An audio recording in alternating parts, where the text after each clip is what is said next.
वाला मौजू है यहूद व नसारा की कारस्तानी रुकी नहीं है। कहां से चली? हजरत ईसा अलैहिस्सलाम से चली। वो ये चाहते थे कि आखिरी पैगंबर हजरत ईसा में आना था। एक लड़ी यहां पर है हमारी, तो यहीं पर पैदा होना था। उधर क्यों पैदा हुए? यहां पर आके इख्तिलाफात शुरू हो गए।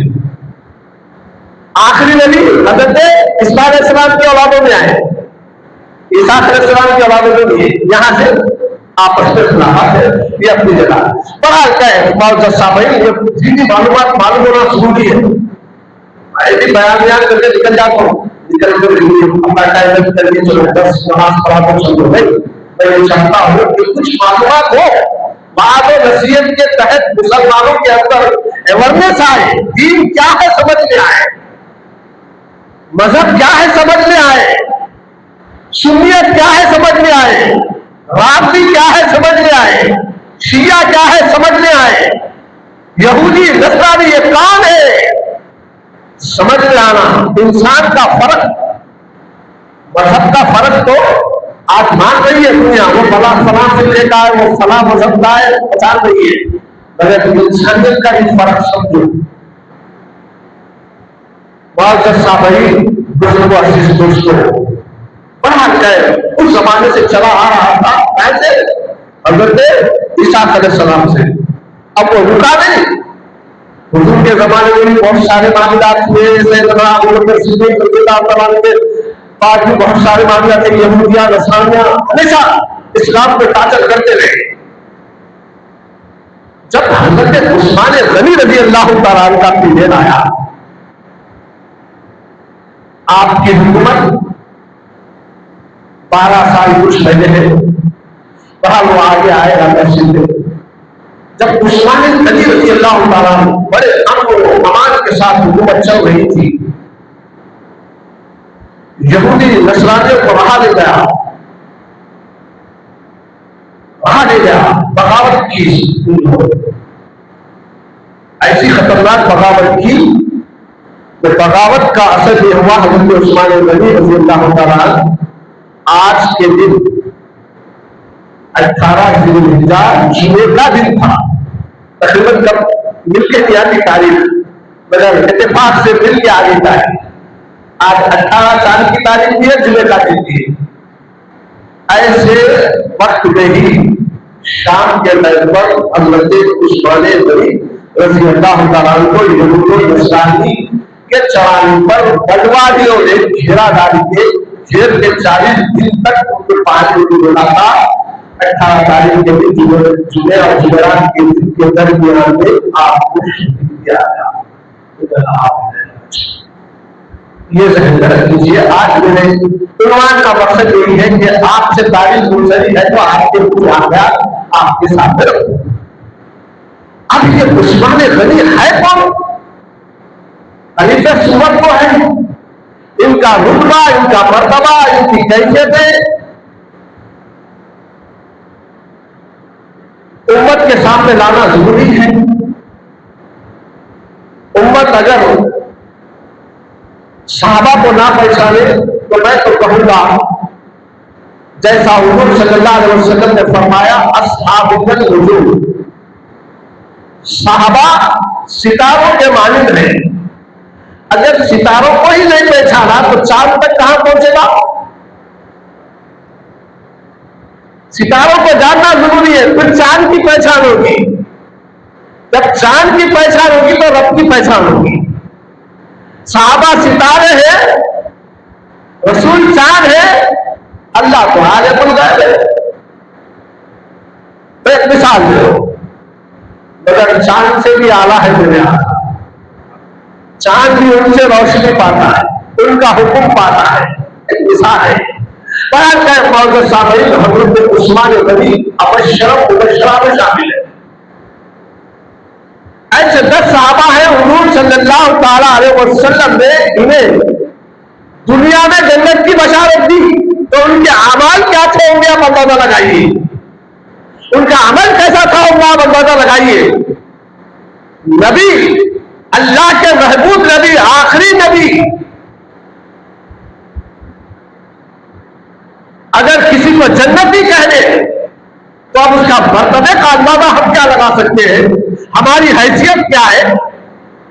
अरे गौस अब्बास जैसी शख्सियतें ना लगा सकी, पीराने पीर गौसे आदम दस्तगीर, इल्म के बेबहा आलिम दीन थे आप। पीराने पीर बहुत बड़े आलिम दीन वक्त के, ऐसी शख्सियत ने कहा कि साहबा इकराम जिस घोड़े पे बैठते हैं उस घोड़े को जो टापों को जो धूल लगती है उनके धूल के बराबर मैं नहीं उतरे।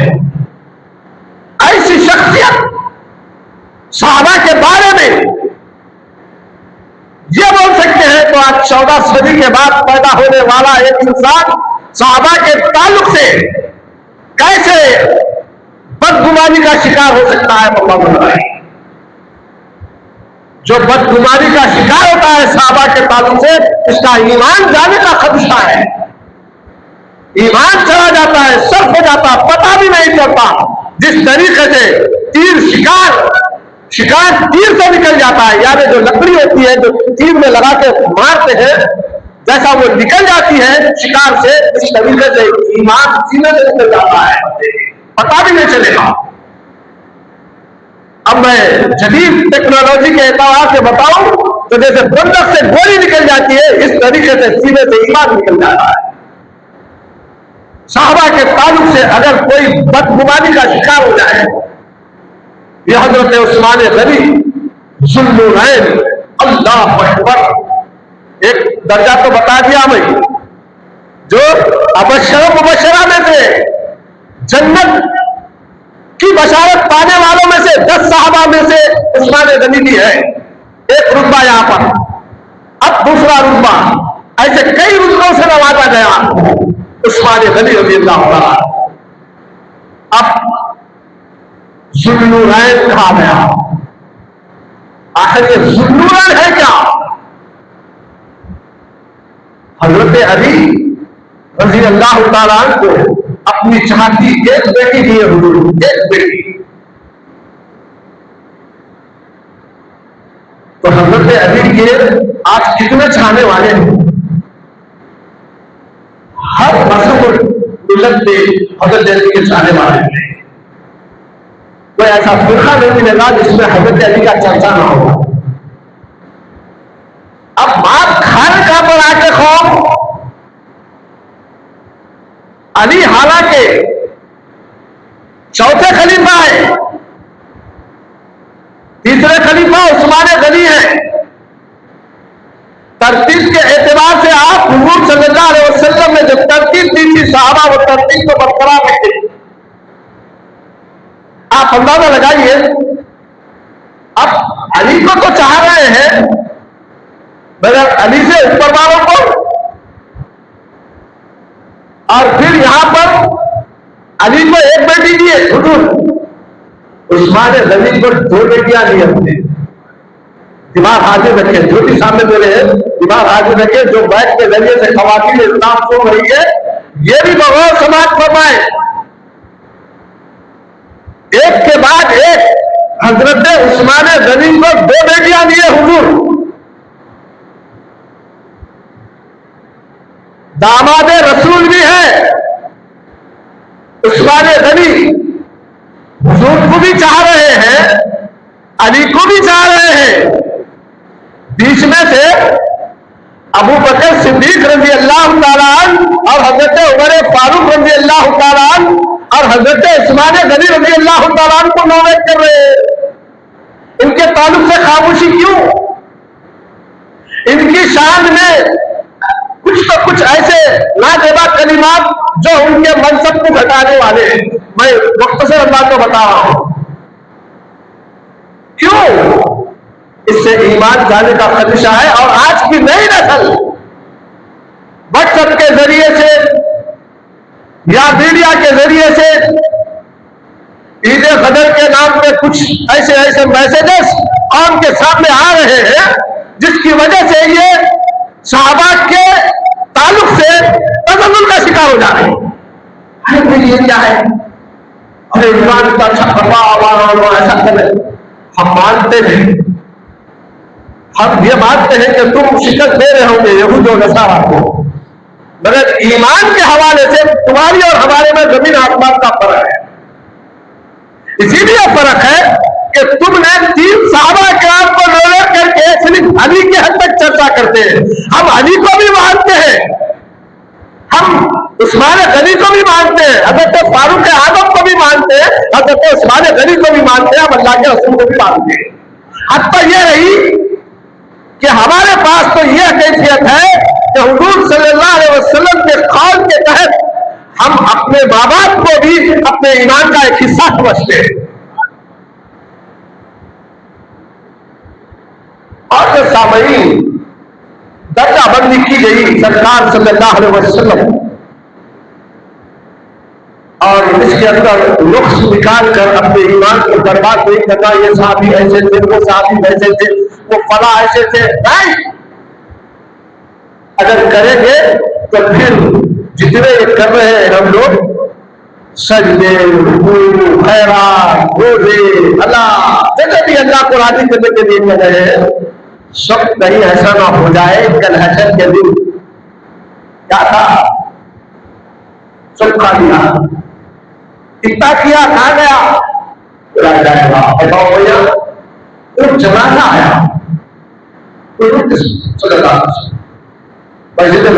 जनाजा आया, अल्लाह ने हुजूर को वो राइट्स मुकम्मल किए। हर पैगंबर को अल्लाह देता है। अब ये तो आखिरी नबी है, लास्ट नबी है, इनके बाद नबूवत नहीं है, कयामत तक इन्हीं का मामला चलना है, तो अब कितने राइट पावर दिया होगा अल्लाह ताला। नबी के बाद नबी आने वालों को पावर दिया हुआ, अब यहां तो नबी आ रहा ही नहीं है, तो कितने पावर देके भेजता होगा अल्लाह ताला, बंदा बताइए। जनाजा आया, नमाज पढ़ा लेके निकल रहे, जनाजे पे नजर पड़ी, तब सुना जनाजा आप पढ़ लो। और हुजूर का आदत था किसी का भी जनाजा बड़े बगल में जाते थे। अब सहाबा को तशवीश हो गई, सहाबा इल्म हासिल करने वाले, हम और आप इल्मी बातें मिलते थे, बेचैन बेकरार होते हम लोग। सहाबा इल्म हासिल करने के वास्ते जिद्दोजहद करते, कोशिशें करते। हद तो ये होती कि दूर दराज से आके हुजूर सल्लल्लाहु अलैहि वसल्लम के हुजरे के पीछे, जो उम्रे को गए हैं या हज को गए हैं, मदीना गए हैं, पहुंचे हैं, अल्लाह जिसको तौफीक दिया है, अल्लाह ने जिसको नजरें दी है, उन्होंने देखा होगा कि हुजूर सल्लल्लाहु अलैहि वसल्लम के हुजरे के पीछे, हुजूर सल्लल्लाहु अलैहि वसल्लम की मज़ार शरीफ के पीछे साइड में एक चबूतरा है अस्हाबे सुफ़ा का। ये चबूतरा इसीलिए है अस्हाबे सुफ़ा का, अल्लाह का बड़ा फज़ल और करम है, अल्लाह करे से क़यामत तक ख्याल रखे मुसलमानों की इस्लाह के लिए। अल्लाह अकबर। सहाबा इकराम दूर दराज से आके वहां पर बैठते थे इल्म हासिल करने के लिए, और घंटा 1.5 घंटा नहीं, 10-5 मिनट नहीं, हम 10-5 मिनट बैठने के लिए, घंटा आधा घंटा बैठने के लिए बेचैन बेकरार होते हम लोग। जब से इल्म हासिल करने में ये बेकरारी बेचैनी हो गई है, दुनिया हमें कहां डाल रही है, देख लो आप, कहां थी कौम आज से 100-150 साल पहले कौम का क्या मुकाम था, आज कौम कहां है। जब तक ये जुस्तजू ईमान वालों में थी, जो ईमान लाता ये जुस्तजू लेके पहुंचता था वो अस्हाबे सुफ़ा के चबूतरे पे कि मैं इल्म हासिल करूंगा, वहां बैठे रहते थे, भूखे प्यासे बैठे रहते थे, कई दिन भूखे प्यासे बैठ के खाली हुजूर सल्लल्लाहु अलैहि वसल्लम को तकते रहते थे, हुजूर को देखते रहते थे। जिसको लिखना पढ़ना आता वो लिख लेते थे, जिसको पढ़ना लिखना नहीं आता वो आंखों से देखते, कानों से सुनते, दिल की किताब में नोट कर लेते थे, दिल के दरीचे में नोट कर लेते थे। ये करने के वहां से उठ के अपने आबादियों में जाके वही हरकत करते, वही कैफियत पैदा करते, वही गुफ्तगू करते, तो लोग हैरान पैदा हो जाते हैं।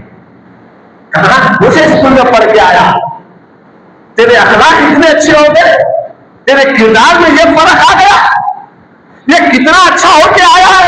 मैं भी तेरे मजहब को कबूल करना चाहता हूँ, मैं भी तेरे मदरसे में चलना चाहता हूँ, मैं भी तेरे उस्ताद को देखना चाहता हूँ, मैं भी तू जाके जहाँ आया है मैं भी चलना चाहता हूँ। ये कहकर साहबा के साथ दूसरे खुद में आते तो वो भी दाखिल इस्लाम हो जाते। बहुत सामई पलट कराओ, वो हजरत उस्मान गनी सैयदना अबू बकर सिद्दीक रज़ी अल्लाह तआला की दावत पर इस्लाम कबूल किए थे। इसकी दावत पर साहबा को जुस्तजू होती थी, एक को इस्लाम कबूल कर लिए तो फिर जुस्तजू होती थी। और ऐसी कोई मामूली साहबी नहीं थे उस्मान गनी, और अबू बकर भी कोई ऐसे मामूली साहबी नहीं। अरब में बड़ी मोतबर शख्सियतों में हजरत सैयदना अबू बकर सिद्दीक रज़ियल्लाहु तआला अन्हु का नाम है। और हजरत उस्मान गनी अल्लाह अकबर, मक्के के रईस लोगों में इनका नाम था, पैसे वाले लोगों में, मालदार लोगों में। इस्लाम गुर्बत में नहीं फैला, बल्कि इस्लाम को बड़े बड़े दानिश्वर फिक्रमंद लोगों में फैला। अरे उम्मत मुस्लिमा, अगर तुम फिक्र करते हो तो इस्लाम के करीब आओ और इस्लाम के फैलने के लिए कुछ ऐसे मंच में कुछ ऐसे प्लानिंग बनाओ जिसके जरिए से हर कोने कोने में नहीं, बल्कि आज जो फसादी दुनिया है, इस दुनिया के दिलों के दरिशों में इस्लाम की मोहब्बत पैदा करो। आज दुनिया मुसलमानों को देखकर हसद कीने में मुब्तला हो रही है। इनके अंदर से कीना निकाल कर मोहब्बत का खजाना घुसा दो। अगर मुसलमान दिखा तो वो लोग आज से 100 साल पहले जिस अंदाज से मुसलमान को देखकर एहतराम करते थे, उससे भी ज्यादा एहतराम करने वाले बन जाना। मुसलमानों के अखलाक ऐसे हो जाना चाहिए। सबसे पहले हमने अपने इस्लाम के साथ क्या किया, ये 100 साल 150 साल के अंदर हम अपने सीनों पे हाथ रख के देखने की जरूरत है।